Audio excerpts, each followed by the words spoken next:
perguntar uma coisa. Você gostaria de viver de YouTube? Fazer seu próprio horário, trabalhar de onde você quiser e principalmente gerar muita receita? Pois é, hoje é a sua chance. Quer garantir sua vaga e iniciar seus estudos agora mesmo? Basta você clicar no botão aí embaixo. Sim, quero viver de YouTube. Você vai ser redirecionado para a página de pagamento da Hotmart, que é a maior empresa, né, de vendas de produtos digitais do Brasil. Basta você inserir seu nome e seu e-mail.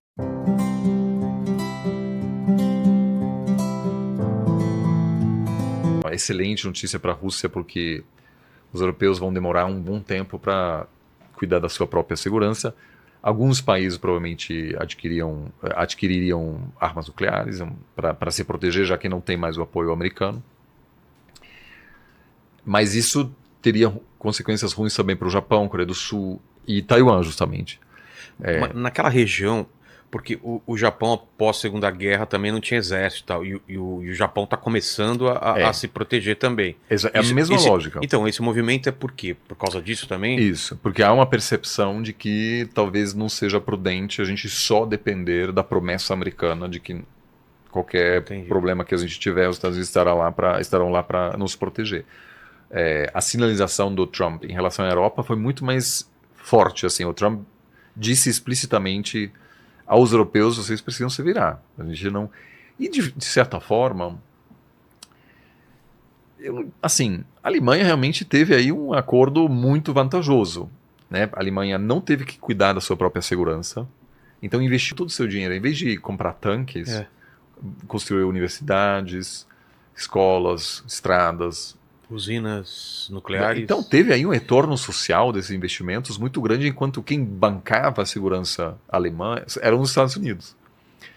Então, assim, é uma vantagem muito grande que agora, aos poucos, está acabando. Os alemães percebem que não dá mais para confiar tanto nos Estados Unidos, que pelo menos um grande partido nos Estados Unidos está dizendo: olha, a gente não topa mais esse acordo pós-Segunda Guerra Mundial, porque a gente quer cuidar de outros assuntos. E a gente não quer gastar todo esse dinheiro para garantir a segurança europeia. E o estranho é que esse foi um dos motivos que levou à guerra da Ucrânia, né? Foi esse avanço da OTAN, né? Então, assim, na verdade, eu viajei muito para a Rússia ao longo dos últimos anos. Eu acho que é muito mais um movimento de querer reestabelecer a glória antiga, perdida durante o colapso da União Soviética, do que realmente o avanço da OTAN, porque não era um medo... porque a Ucrânia não tinha perspectiva nenhuma de entrar na OTAN mesmo, não havia data, não tinha um processo real. Se você, antes do conflito, dizia assim: a Ucrânia vai entrar na OTAN, eu acho que não, assim. Mas muitos russos me disseram que a retomada, a reconquista da esfera de influência russa era importante, e que se produziu essa oportunidade a partir de um acordo estratégico entre entre a Rússia e a China, de amizade sem limite, se chama. Então, a partir desse momento, a China basicamente sinalizou, né, não é público, mas eu entendo dessa forma, a China garantiu que estará disposto a apoiar a economia russa mesmo em situações complexas, como, por exemplo, a Rússia sendo alvo de sanções ocidentais, como evidentemente ia ser depois da invasão russa à Ucrânia. A Rússia sabia que o Ocidente ia impor sanções, mas poucas semanas antes da invasão, o Putin foi para Pequim, assinou esse acordo para ter esse parceiro importante que hoje sustenta a economia russa. Então, acho que eu acho que é muito mais uma movimentação interna de querer voltar a ser uma grande potência. Ser levado a sério, né? E desfazer essa humilhação histórica, que de certa maneira é algo muito parecido ao movimento chinês. Ou seja, a China foi uma grande potência, perdeu esse status, foi um momento traumático com as guerras do ópio no século XIX. E o Partido Comunista deixou muito claro: olha, em 100 anos depois da criação do Partido Popular da China, ou seja, em 2049, nós queremos novamente ser uma grande potência, e a reintegração de Taiwan faz parte disso, né? Então eu acho que essa coisa de OTAN, etc., isso faz muito parte do discurso russo para dizer: a gente está sendo ameaçado, a gente precisa... Mas, assim, eu acho que não havia uma adesão iminente da Ucrânia à OTAN. Pelo contrário, eu acho que a OTAN está em momento... ela pode deixar de existir em breve se o Trump voltar à Casa Branca, né? Então, é a mesma lógica, né? Você perguntou sobre o Japão. O Japão olha para essa situação e diz: a nossa segurança, talvez, que hoje é fornecida pelos Estados Unidos, a gente precisa, talvez, cuidar da nossa própria segurança lá na frente. E como éramos um país sem exército, a gente não tem uma cultura estratégica militar. Que a Alemanha tem o mesmo problema. No colégio, o aluno mais burro vai para o exército. Por quê? Porque ninguém precisava do exército. Então, assim, nos Estados Unidos, eu lembro disso 20 anos atrás, isso foi... Não, em 2004, durante a guerra no Iraque. Eu estava no aeroporto de Houston, em Texas, e no meio do terminal passavam soldados que estavam indo para algum... E as pessoas levantavam para bater a palma.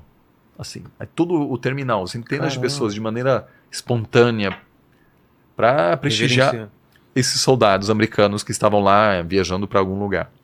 Na Alemanha, você vê um cara fardado, você fala assim, esse cara é tonto, assim, porque o cara não conseguiu arrumar um emprego direito, então foi pra... Então, assim, não existe um general alemão, não tem prestígio social nenhum, zero. Pelo contrário, os alemães se orgulham de ser uma sociedade pacífica e meio que os americanos com o militarismo meio infantil deles. Só que quem banca a segurança alemã são os americanos. Então, assim, você precisa de uma mudança cultural também. Porque você precisa produzir forças armadas que atraem talentos. E os alemães, usando sua história, têm um trauma com o militarismo. Com certeza, né? Então agora estão nessa fase de... Você tem a Polônia exprimida nesse meio todo, tá entre a Rússia e os japoneses é igual. Os japoneses não tiveram forças armadas, então as forças não têm prestígio social nenhum. Pelo contrário, perderam muito com o ataque nuclear que encerrou a Segunda Guerra Mundial. Então o Japão também precisa se virar. Precisa começar a investir e nessa tentativa de mudar a Constituição para permitir a presença de... A gente está tendo uma nova corrida armamentista, é muito estranho isso, né? Na verdade não, porque tem duas coisas acontecendo. A gente está com a maior quantidade de conflitos interestatais em 3 décadas. A gente tem mais de 50 guerras envolvendo 33 países hoje. Ou seja, uma proliferação de guerras, muitas das quais a gente nem acompanha. Nem sabe. E, inclusive, guerras civis pesadíssimas. Por exemplo, Myanmar. Ontem, os chineses tentaram negociar um acordo de paz entre o governo central e vários grupos de rebeldes. Morre muita gente lá. Guerra civil no Iêmen, um lado sendo apoiado pelo Irã, outro pela Arábia Saudita. Guerra civil na Etiópia, no Sudão, na República Democrática do Congo. Muito Mali, Mauritânia, onde tem uma presença russa e até recentemente uma presença europeia. Então, tem isso, e ao mesmo tempo tem gastos militares inéditos. Para você ganhar muito dinheiro, você poderia ter feito um investimento 5 anos atrás em empresas na área de defesa, teve assim, uma explosão nas bolsas, ou seja, hoje teve ganhos, e não só empresas ocidentais, empresas turcas. As empresas turcas a principal empresa turca que fornece os drones que os ucranianos usam contra os russos, é a empresa de defesa no mundo que mais ganhou na bolsa. Acho que isso poderia quadruplicar seus investimentos. Índia também. Não, imagina o que está sendo investido em soldado controlado por algum tipo de IA para você não ter mais soldado humano, porque isso tiraria até um problema político, exatamente. Um problema político de perder civis, né? Na verdade, a guerra...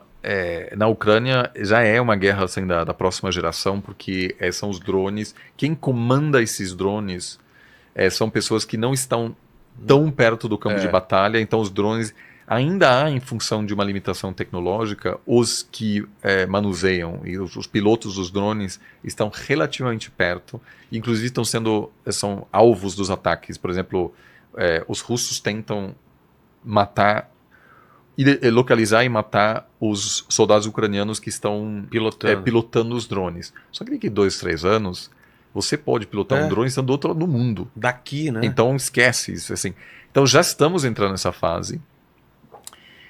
Então tem sim uma corrida armamentista, mas é comum, isso tem a ver simplesmente com o fato de que estamos num processo de transição de um mundo unipolar, em que havia uma grande potência, os Estados Unidos, que conseguiam, entre aspas, congelar toda a situação, porque qualquer movimentação que um país queria fazer contra outro... Era abafado. Era abafado porque tinha um domínio militar e econômico tão grande que você podia impor sanções, e essa ameaça das sanções, nem uso de força militar muitas vezes.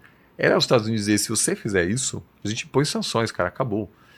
Então havia uma situação longe de estar ideal, né? Assim, você nunca tem um período de paz total. Alguns países entraram em guerra contra os Estados Unidos, ou houve confrontos, os Estados Unidos invadiu, como o Iraque, por exemplo, mas nunca houve, durante esse período, do início dos anos 90 até 2015 por aí, países se preparando de maneira ativa para confrontos entre grandes potências. E hoje isso está acontecendo. Ou seja, o planejamento militar japonês o que pode acontecer? Pode ter uma guerra entre a China e Taiwan, entre China e os... Deixa eu te perguntar uma coisa, você gostaria de viver de YouTube? Fazer seu próprio horário, trabalhar de onde você quiser e principalmente gerar muita receita? Pois é, hoje é a sua chance. Quer garantir sua vaga e iniciar seus estudos agora mesmo? Basta você clicar no botão aí embaixo. Sim, quero viver de YouTube. Você vai ser redirecionado para a página de pagamento da Hotmart, que é a maior empresa de venda de produtos digitais do Brasil. Basta você inserir seu nome e seu e-mail.